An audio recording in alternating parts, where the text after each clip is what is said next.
Stacey, welcome Thank to you. How to Open a Dental Practice podcast. We're really excited for you to be here. I know we've been talking the last few months because this is a really important topic. So we're going to talk about OSHA, HIPAA, compliance, all of those things. So if you could, for our viewers, introduce yourself and your company and a little bit more about what you guys do. Sure. I'm Stacey Skinner. I'm one of the owners of SCS Safety, Health, and Security Associates. We've been in business for 16 years now, and we started the business based on safety, like in different realms, if you will. I was a risk manager in insurance, and my husband is a paramedic still 40 years, and That's amazing. he does safety throughout his whole entire career. We just honed it into our business, if you will, and we assist our clients with anything and everything in the name of safety, whether it's from their workers' comp policy that they need assistance in developing programs or conducting training, or maybe even that they got cited by OSHA and they need some assistance with how to put a system into place. Like, for example, we had a call from a client that had a potential respiratory issue. And so we had to... Like what is that? Respiratory, like they had respirators and they were using them, but they were not trained in them. They were not qualified, I guess you would say. They were not clean. So somebody complained, an employee complained, which preempted an inspection, which then became citations. And this can happen. So happens. That's why I thought this was a great reason for you to come on. You know, we're not trying to scare people, but like preparedness in this, I think, is everything. Absolutely. And it does not matter the industry. I've heard from business owners for over 30 years that I've been doing safety, where they would say, oh, I didn't know that I had to comply to OSHA. I'm just a small business. And it's like, no, you still have to comply, whether you have 2 employees or 100. Yeah, and that's where I think this is great information for dentists, because they are those types of business owners, right? So that's where we're helping educate dental entrepreneurs. You know, a lot of them are starting their own practices or opening additional locations. So even as you're growing and scaling, you're going from that small mom and pop organization to a larger one. Absolutely. And you have to make sure you're compliant. That's right. And I will say that oftentimes when businesses boom, right, they get bigger, they branch out to more locations, and what have safety and compliance kind of gets pushed to the side, forgotten, or just I think it just gets pushed because they don't see it as important at the moment. Highest priority. It's not the highest priority until something happens. Yeah. Yep. So I guess on that note, you know, I'm assuming the answer to this question is yes, dental offices are high risk. Absolutely. Yes. And it really will depend upon how high of a risk that they could be. So if you had a traditional dentist, like a general dentist, or you had a specialty, you know, their exposure may be a little bit more than what a traditional dentist, you know, a general practitioner would be. But they all have bloodborne pathogen exposure. They all have some of these commonality, fillings. I guess they used to be mercury way back when, and it's like, okay, we all still have that exposure, if you have them and they're going to replace the filling. So do you deal with those types of protocols? Yeah, depending on what their exposure would be. So as a company, we would work with the dentist or that practice and determine, hey, what are your exposures?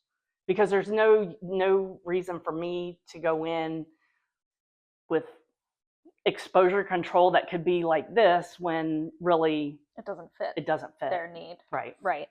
So I guess on that note, you know, we talk a lot about project management and the whole process of opening a practice, because there's so many different verticals that are at play and overlap, and so many things that can get missed. And like we were just saying, when people are growing, or I think when they're starting up, this is something that they either don't realize because they don't think it applies to them, or it just falls to the bottom of the list. And the last thing that I want is for someone to be opening their doors and not ready on every account. Right. So in the name of safety, or OSHA, or whichever kind of compliance that you want to look at here, we always say, hey, you need to start with a foundation. You build a house on a foundation. You start with your plan, right? Through the year, you should be going back and reviewing that, because their practice may have changed a little bit. Maybe they used to do root canals, or maybe they didn't do root canals, and now they're going to. Well, maybe that's a different exposure, so their plans need to expand based upon what their exposures are. So if you're adding different types of treatment, should be maybe a mental flag of, I need to revisit our safety plan. Right. So if a dentist says, hey, I do not do sedation dentistry, but wants to in the future, that would be a perfect reason why we need to look at some of those controls and exposures and make sure that they're covered from the OSHA, guidelines that they would be looking at. Absolutely. And how often would you say, I guess skipping ahead a little bit, like what would be just a good rule of thumb? Is this something once a year? Once a year. Yep. Unless if something else triggers. Right. I mean, I'm not sure how when they work with you all and they develop the dentist's office, right? And you set all of these systems into play. Right. Do they ever come back to you to say, hey, we need assistance with something else to expand? Correct. Yeah. They might, right? So how soon has that ever happened? Like within 6 months of business? Usually within 6 months of business, hopefully they're growing. So they might be bringing in an additional employee. Right. Something that simple. But not necessarily changing of what they're doing. Could be. So what I see a lot now, and what I think you're getting at, is people are always looking at, alternative revenue sources or what's setting them apart from the dentist office down the road. Correct. You know what I mean? So whether that's using a laser for a different type of service. Sure. Could and be that something. So if they were never using lasers before, now we have they're not going to have all the equipment that they're ever going to have. Right. You just simply can't afford it. So that's exactly where my mind goes to. That's exactly what I was thinking. Adding employees or adding new tech equipment and procedures. Exactly. So that could be a lot in the first 5 years of growth for a could practice, be. And then again, it could be steady as you go growth. And maybe they don't need anything until 5 years and they realize, wow, hey, I really want to take my practice this way. And then we should help them look at those controls again and exposures. So at what point would you say, timeline wise, if it takes what we usually say 9 months at quickest to a year to open a dental office, that's finding your real estate and then all of the things, the design, the construction, the equipment, everything to actually opening your doors in that 9 to 12 month timeline, when would you suggest that the dentist, doctor get a company like yours involved? Certainly not when they're ready to open those doors, right? Yeah. Because that's a little late.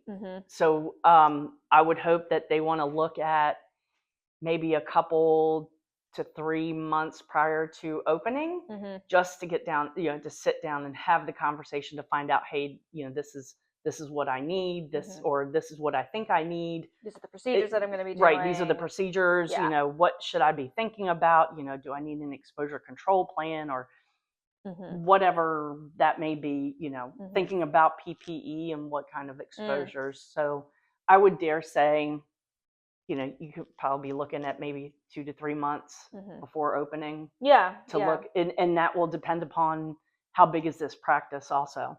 If they were walking into, hey, I am going to have a staff of 15, I'm thinking that's probably a pretty big practice, operation. Right? Yeah. And so moving those 15 people through training, it's going to take some time. Might take some time. Yeah. Versus you, an assistant, maybe a hygienist. Right. Exactly. You're just a startup general doc. So I think every account would have to be kind of looked at. Right. You all could possibly move quickly, and you may have to say, all right, if by fastest we could do this in 9 months, then I'd probably dare say, hey, 6 months Yeah, let's get on top of this. Let's get on top of this and make sure that we're ready. Yeah, it just seems like one of those things. Again, it's absolutely necessary. I don't think business owners are familiar with it until they're faced with having to do it. Right. And would you say it's something that you can DIY, or do you see people DIY it? Not that I'm recommending that, but just what do you see? You know, like, is that a mistake people make? Is just not asking the questions and understanding and knowing is probably what I see a lot. Doug could possibly say something different, but I didn't know that I needed to have that training, or, you know, why do I need to have a bloodborne pathogen, you know, program? Okay. So, and it's not something that I could just whip a document out and give to you for your use. I mean, it is tailored to the business, you know, because we have to sit down and we have to talk with them and tailor, because in the construction arena, you know, one contractor is not necessarily the same as the next, and they're not doing and certainly the same. One dentist is not the No, same as absolutely the next. no. And that's what we always preach too, that all of these systems, I think that's the biggest issue across the board, or concern I have in the industry, is that a lot of people, dentists or industry vendors, preach these systems that are ultimately cookie cutter. And it seems this crosses over into safety. It's not cookie cutter. And I'm going to kind of go back and answer the question a little bit more here. Is oftentimes people will say, well, I can get that training online. Yes, that's what I was kind of getting at. Do we oversimplify this? Right. So I don't know, let's just take CPR training for an example. Is you can do a hybrid, which is you do a part of it online, but you still have to meet with someone, a trainer, an instructor who does the hands-on portion of it.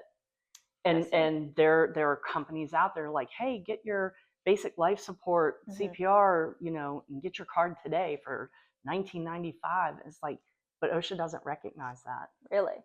So, you know, and it even stipulates, right, what's the point? Is because folks will say, well, it's $19.95 and, you know, I have to pay you X amount of dollars to do that.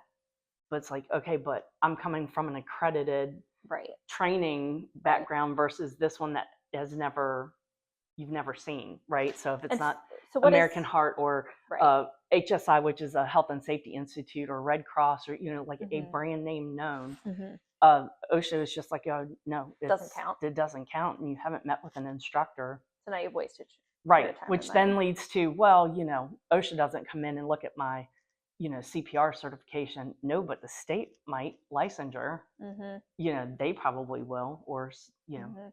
So that was going to be my next question, is like, what is the real risk that people run? Because I've done segments on all sorts of other topics that my favorite thing is people are like, oh, it's never going to happen to me.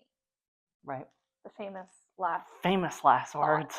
So what are some good examples, I guess, that you maybe have? So, like, let's go back to CPR. You know, this is 2026, and they're about ready to drop the 2025 guidelines. Okay, elaborate on that. What does that mean? So every 5 years, they go through a change, an update of, you know, there's things that are going to be different this group of 5 years versus the last 10 years. And that's just like the compression count or the sequence, like those kinds of like things? Like whether or not you're going to give a breath or not. Right. So long time, well, basic life support, we always give a breath, and we always have taught that rescue breath because it's so important. But they're now coming back, instead of going back saying, all right, compressions, airway, and breathing, which is kind of how we were, you know, these last probably 15 years. Now all of a sudden it's going to go back to airway, breathing, circulation. Interesting. So if you don't update your training every 2 years, and that's how are you going to know? Right. It's absolutely required. Yeah. Now that doesn't mean that an employer couldn't say, hey, every 2 years is great, but we're going to do this every year. Yeah. They can do that. They just can't be covered. Every 3 years. Right. Can't let that. Right. Because oftentimes as a doctor or a dentist, their sheer licensure, you know, requires them to have CPR. So I know a lot of the staff does. As a former Right. hygienist, I know that Exactly. was something Exactly. I always had that was really nice when I didn't have to worry about it and seek it out. When it's Right. like, okay, it's getting covered at the office. We know this is happening, Right. and I'm going to be covered Exactly. for my license. Yep. And then you can kind of get into, well, does the employer have to pay for that? Right. Yes. Yes. Somebody has to. Yeah, it's like simple question, simple answer. Because part of running a business. Yeah, I mean, and that's not to say that if you were a new employee that they couldn't say, hey, you need to come in already certified. Right. It's just, employers are supposed to supply the training to their employees. Good to know. Excellent. Well, this has been wonderful. Is there anything else you think dentists should know that we haven't talked about? I think that it is great that they do start off with a company like yours where you can help them guide the construction and the management side of it. And I think that it's even better when you can get maybe the experts in to say, hey, this is kind of where you need to be, the training that you need to get done, or the documents that you need to produce. And we're going to make it really easy for people and make sure you're set up so you aren't losing sleep over something like this. That's huge. Yeah. That is huge. Yeah, because that's oftentimes I will ask a client, it's like, oh, what keeps you up at night? Why are you not getting a good night's sleep? Yeah. What are you thinking about? What are you worried about? Accidents. Yeah. Happen. And yep, exactly. It's like, oh, is somebody going to, am I doing safety in the right way? Am I making sure that my employees are safe? Am I doing everything? Because I don't think anybody walks into any type of business thinking, I really don't care about my employees. Right. I've never run into that. Yeah. But yeah, it's just something that they just may not know. Yeah. And they come back and say, wow, I didn't know that. Right. So. Right. Well, hopefully now everybody is a little bit more educated and really appreciate your time. Thank you. We'll post everything on how to get a hold of you and some of the details of the company in case anybody wants to know. So, there you go. Thank you, Stacey. Thank you. Until next time.